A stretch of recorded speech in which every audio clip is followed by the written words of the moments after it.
Hey guys! Good evening! Welcome back po dito sa aking YouTube channel. Andito na naman po ako, si Gandara, ang inyong Collegiate Records na maghahatid ng latest update and fresh happenings about TVJ and Legiate Records. At ito nga, simulan po natin ito ka-OG. Ang mainit natin pag-uusapan ngayon ay patungkol sa inilabas ng IPO or lumabas na balita patungkol sa pagpanig ng IPO dito sa Tape Inc. na kung saan maaari daw po itong gamitin ng taping kang titulong Itbulaga hanggat hindi pa or wala pang final decision mula po sa Korte Suprema. So, tama nga ang hula ko, Collegiate Records, ng final na tinutukoy na Attorney Maggie ay Korte Suprema.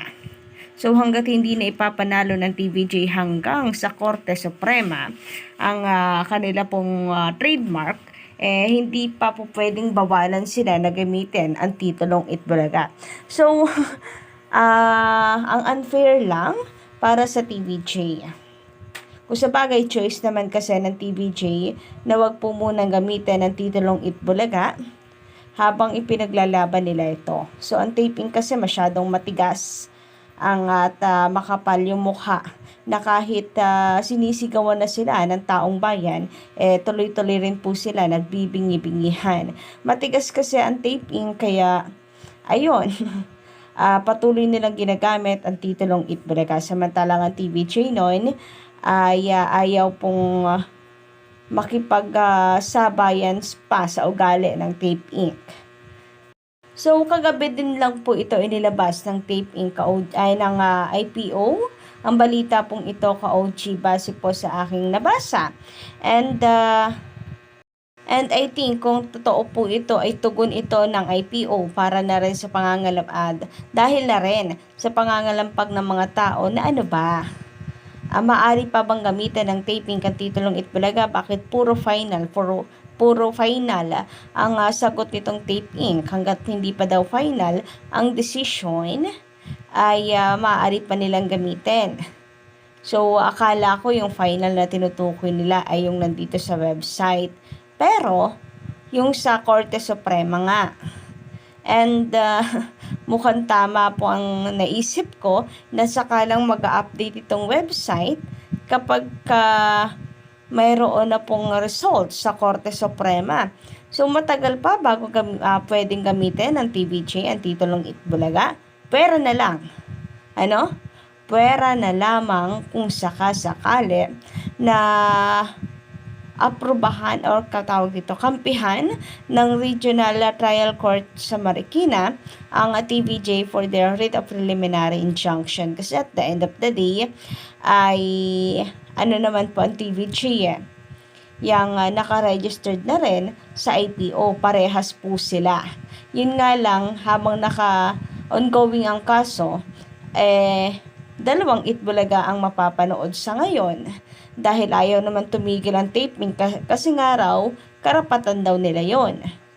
So, yun ang pagkakaintindi ko dito na dalawa sila may karapatang gumamit pa ng titulong Itbulaga. Ang TVJ may karapatan kasi nireward yan kay Henyo Master or po pwede nang gamitin na Henyo Master ang titulong Itbulaga. Samantalang ang Tape Inc. kinansila man sa IPO, pero since umaapila sila ay Korte Suprema po ang iniintay na final decision. So, kung hindi sila umaapila po pwede na yon, final decision na yon ka-OG, pero umaapila sila gusto nila paabutin talaga ito ng Supreme Court. So, hanggang doon ang laban. Hanggang doon ang laban, hindi para sa magamit na ng TVJ, kundi para iisa na lang ang Itbulaga na mapapanood sa television. So, medyo malat pala guys ang ating boses sa ngayon. Pagpasensyahan nyo na po. Ginagawan ko naman siya ng paraan, pero siguro kaka-vlog din natin. Ayun, at medyo napapagod na siguro yung ating lalamunan. Anyway, patuloy pa din po tayong magbibigay ng update hanggang kaya po natin. Para po sa TVJ, And maihatid po natin yung mga latest update patungkol po sa laban nila dahil napaka-importante po na mahatid natin ito. Lalo pat merong nagsasabi na fake news daw na tinalo na daw ng TVG and Tape Inc. sa IPO.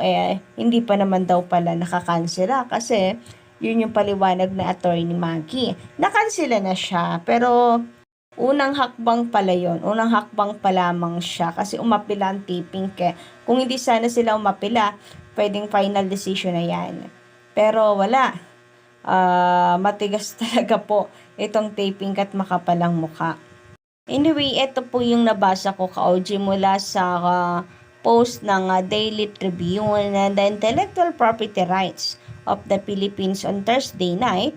Kahapon po yan kasi Friday ngayon, no? Clarified that the Halos Host family-owned television and production exponent Inc. or Tape Inc. can still use the title Itbulaga or EB despite the recent decision of the said agency to side with the entertainment trio of Tito, Vic, and Joey or TVJ in their petition to dismiss the trademark registration of Tape Inc. Noontime show title. So, ang pinaka-headline nga po nila dito, Tape Inc. can still use Itbulaga title until IPO Appeal SC reach final verdict IPO Appeal. The intellectual property rights of the Philippines on Thursday night clarified that the Halosos family-owned television and production exponent Inc. or Tape can still use the title Itbulaga or EB despite the recent decision of the said agency to side with the entertainment trio of Tito Vic and Joey or TVJ in their petition to dismiss the trademark registration Tape Inc. Noontime show title. This was amid the statements made by the host of PAT Vicente Tito Soto and Vic Soto and Joey De Leon that they already won the trademark complaint versus the producers of the noontime show, Itbulaga. In a decision on December 4, the IPO Appeal ruled that the triumvirate are the rightful owners of the Itbulaga trademark, giving weight to the testimony and the explanation that was provided by brothers Vicente Tito Soto, Vic Soto, and Joey De Leon, until and unless the decision was already decided by the Supreme Court. Then it was not yet final and executory. The winning party can still file an appeal. The winning party with the IPO Bureau of Legal Affairs to execute our decision.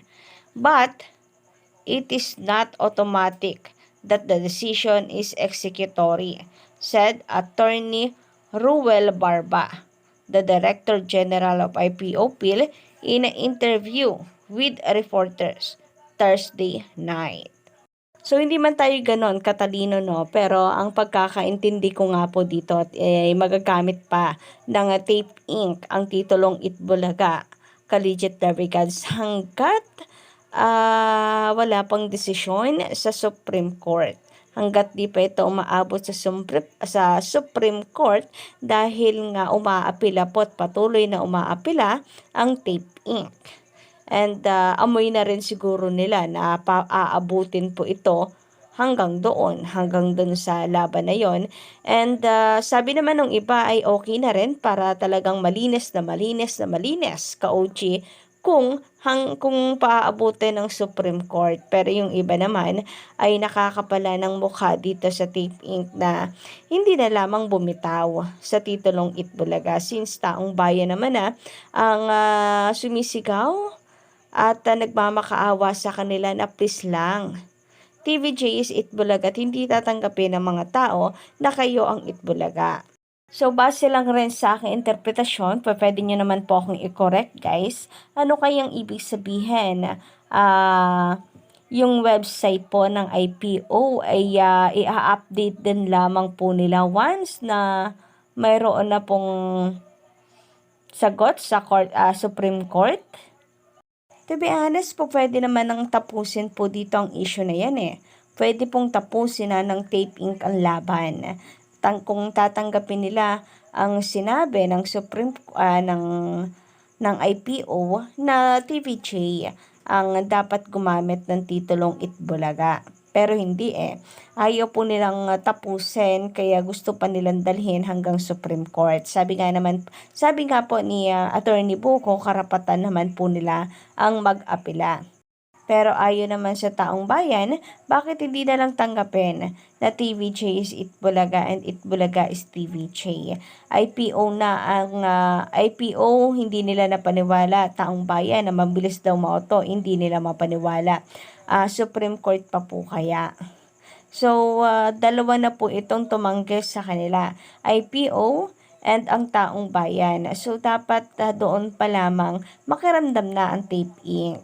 na hindi para sa kanila ang titulong ito. And nang i-check nga po natin ang website, nananatili na registered pa rin. Nakalagay doon, naka-registered pa din ang Tape Inc. sa titulong Itbulaga, and then ang kay Joey De Leon is still pending. Pero bakit? Sana naman ay i-update na po nila yung kay Henyo Master Joey De Leon kasi magkaiba naman yan eh. 'Di ba? For merchandise naman yung isa. Tapos kay Henyo Master ay for entertainment. Para meron din tayong reason, 'di ba? Na, hoy, teka, sa inyong dalawa, ang TVJ ang may karapatan na umere. Kahit pa na ipagmalaki nyo na nasa inyo pa rin ang trademark. Nasa website pa din, ang status ninyo ay active and registered and renewed. Kasi, for merchandise ang inyo, kaya ang TVJ ang may karapatang mag-live. So, sana ay ibigay na po yan ng IPO sa TVJ. I-update na po agad nila sa IPO kasi for entertainment naman itong kay Joey De Leon at for merchandise ang Tape Inc. So, pwede nilang i-update to. Yung sa Tape Inc., okay. Kung ayaw nila i-update kasi umaapila pa rin ang Tape Inc. sa titulo hanggang Supreme Court, wag nila i-update. Pero yung kay Joey De Leon, i-update nila. Since binasura din naman po nilang apela ni Attorney Maggie or ng Tape Inc. sa Class 41 ni Henyo Master Joey De Leon. So, kayo ba guys? Anong inyong say patungkol po doon? Pa-comment na nga lang po dyan sa baba, and hanggang dito lang po muna ating update. Sa mga bago lang sa aking YouTube channel, don't forget to click the subscribe button and notification bell for more updates.